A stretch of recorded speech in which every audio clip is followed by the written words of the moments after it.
সর্বর্ণ সুযোগ, হ্যাঁ, 1 লক্ষ টাকা জেতার সর্বর্ণ সুযোগ। হ্যাঁ, রামকে যারা কাল্পনিক প্রমাণ করতে পারবে তাদেরকে 1 লক্ষ টাকা পুরস্কার দেওয়া হবে। হ্যাঁ, আমরা কিন্তু সোশ্যাল মিডিয়ার মাধ্যমে কিন্তু এমনই একটি পোস্ট দেখতে পাই, সেখানে একজন ব্যক্তি একটি ব্যানার সুন্দরভাবে বানিয়েছে, সেখানে বলেছে যে রামায়ণকে কাল্পনিকে প্রমাণ করতে পারবে তাকে 1 লক্ষ টাকার পুরস্কার দেওয়া হবে।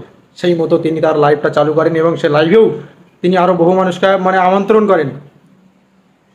রীতিমতো সেই লাইভে আমাদের ইন্দ্রজিৎ দাল অ্যাড হয়, সেখানে সেই লাইভটা দেখে কিন্তু আমরা বুঝতে পারি তিনি যে বিষয় নিয়ে আলোচনা করবে সেই বিষয়টা এড়িয়ে অন্য বিষয় নিয়ে চলে যায় তাকে। হ্যাঁ, রামায়ণের বিষয় থেকে যে কোন ইতিহাসে নিয়ে চলে গেছে তাকে, সেটা যারা যারা লাইভটা দেখেছে তারা অন্তত জানে। কিন্তু লাইভটা প্রথম থেকে শেষ অবধি আমরাও দেখেছি, সেই প্রথম থেকে শেষ অবধি দেখে বুঝতে পারলাম রামকে ইতিহাসে প্রমাণ করতে গিয়ে উনি নিজেই রাম ছাগলে প্রমাণ করে দিয়েছে সবাইকে, সবার সামনে। তাহলে ভাবতে পারছো?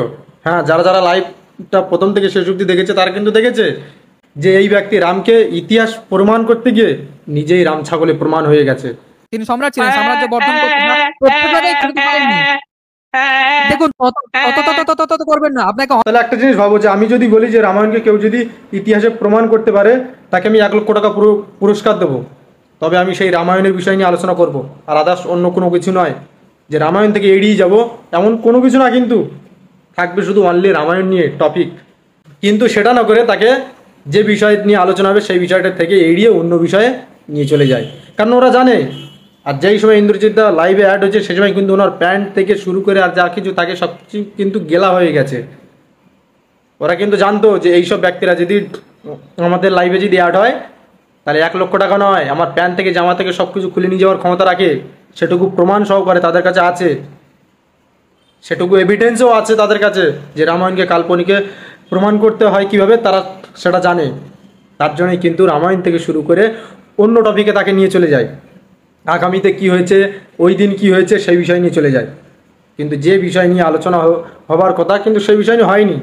তবে আমি হয়তো ভেবেছিলাম যে এই ব্যক্তি রামায়ণকে ইতিহাসে প্রমাণ করতে গিয়ে হয়তো ওনার ব্রেন টেন শর্ট হয়ে গেছে, হয়তো উনি পাগল টাইপের হয়ে গেছে, কিন্তু না, লাইভটা প্রথম থেকে শেষ অবধি দেখে কিন্তু আমরা বুঝতে পারলাম যে উনি রামকে ইতিহাস প্রমাণ করতে গিয়ে উনি নিজেই রাম ছাগল হয়ে গেছে।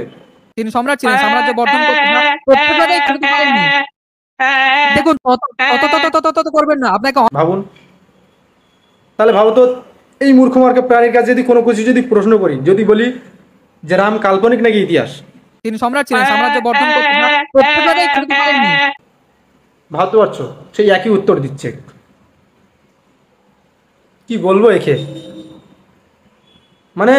বলার কোনো ভাষা নেই। আর এখানে যারা ছাগল হয় তারা ছাগলই হয়, তার প্রমাণ দিয়ে দিয়েছে। যারা পশু তারা পশুই হয়, তারা কিন্তু কোনোদিন মানুষ হয় না।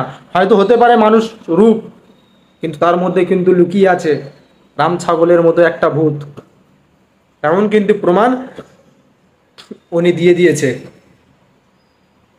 আসল কথা হচ্ছে এখানে আমি এই ব্যক্তির ভিডিও যারা যারা দেখে তাদেরকে আমি একটা কথা বলতে চাই, ওনার যদি 1 লক্ষ টাকা দেওয়া যদি ক্ষমতা থাকতো তাহলে সেই 1 লক্ষ টাকার যে বিষয় নিয়ে আলোচনা হবে সেই বিষয় নিয়ে আলোচনা করতে পারতো, তা না করে অন্য বিষয় নিয়ে চলে গেছে তাকে। তার জন্যই ওসব কোনো কিছু নয়। একটা ছোটোখাটো একটা ব্যানার টেঙে দিয়েছি যে 1 লক্ষ টাকার পুরস্কার আছে, 5 লক্ষ টাকার পুরস্কার আছে বলে একটা ব্যানার টেঙিয়ে দেবো, নিজেকে একটা মহান ব্যক্তি ভাববো। হ্যাঁ, নিজেকে একটা মহান ব্যক্তি বলে সবার সামনে দাবি করব যে দেখেছো আমার কতটুকু ক্ষমতা, আমি 1 লক্ষ টাকা পুরস্কার দিয়েছিলাম কিন্তু কেউ আসতে পারেনি, কেউ প্রমাণ করতে পারেনি যে রামায়ণ কাল্পনিক। এইটা দাবি করার জন্য কিন্তু এই ব্যানারটা টেঙিয়েছে, কিন্তু সেখানে আমরা দেখতে পাই যে উনি কি প্রমাণ দিয়ে দিয়েছে। তিনি সম্রাট ছিলেন, সাম্রাজ্য বর্ধন করতেন। যাতে আমরা 10টা মানুষের কাছে বলতে পারি যে আমরা অমুক সময় আমরা এমন একটি ব্যানার দিয়েছিলাম, কেউ আসেনি, সবাই ভয় পালিয়ে গেছে, একজন এসেছিল সেও কিন্তু ভয় পালিয়ে গেছে।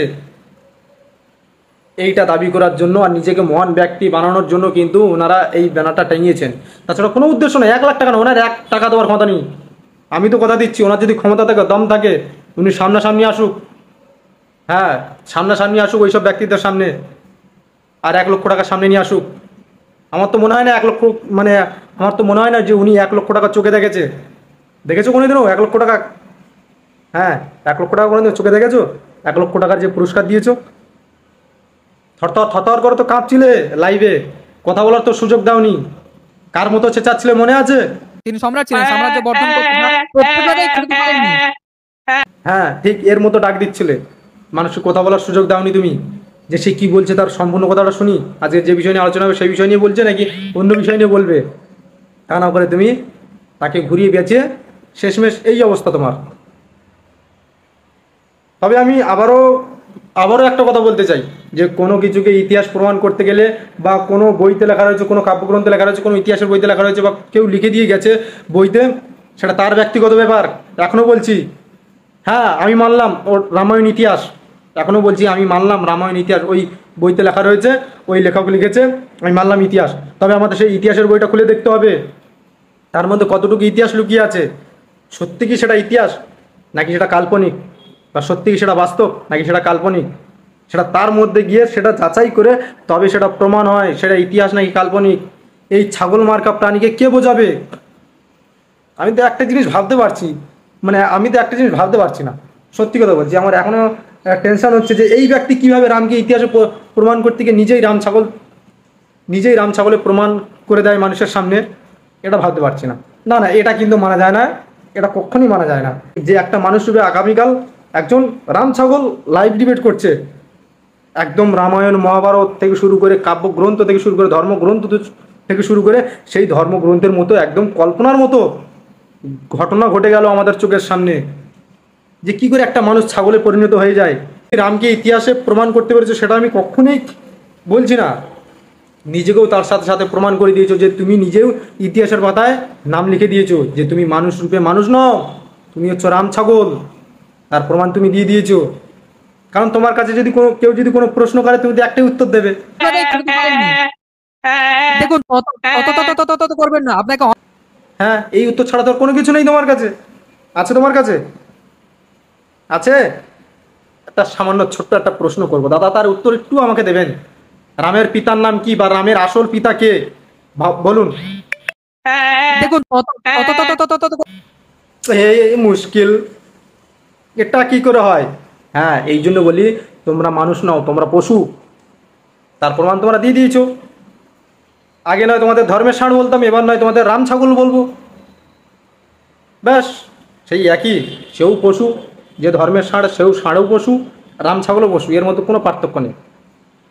এটা কিন্তু মানা যায় না, সহ্য করা গেল না আর। আগামীকাল যে লাইভটা দেখে বুঝতে পারলাম যে কাপিল শর্মার শো চলছিল ওখানে। হ্যাঁ, কে কাকে কীভাবে হাসাতে পারে তুমি প্রমাণ করে দিয়েছো, তোমার ওটা কাপিল শর্মার শো, এটা প্রমাণ করে দিয়েছো। তো যাই হোক, ভালো থাকো, সুস্থ থাকো, আর নিজেকে একটু মেডিকেল চেক আপ করাও নিজের।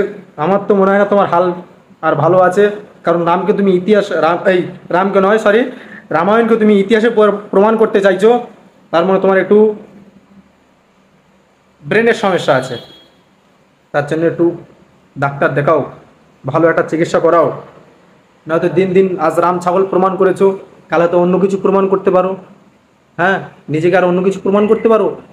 তাই বলছি একটু মেডিকেল দেখাও, নিজে ডাক্তার, একটু সুস্থ হও, একটু নিজের মস্তিষ্কে একটু ঠান্ডা করো। কাকে তুমি ইতিহাস বলে প্রমাণ করতে চাইছো সেটা একবার ভাবো। আর ছোট ছোট গ্রামের বাচ্চারা বুঝে গেছে কোনটা ইতিহাস, কোনটা বাস্তব, বা কোনটা কাল্পনিক, এইগুলো বুঝে গেছে। তোমাকে আজ পর্যন্ত কেউ বুঝাতে পারলো না, কারণ তুমি তো মানুষ নও। মানুষ রূপে তুমি, তিনি সম্রাট ছিলেন, সাম্রাজ্য বর্ধন করতে হ্যাঁ, ভাবতে পারছো?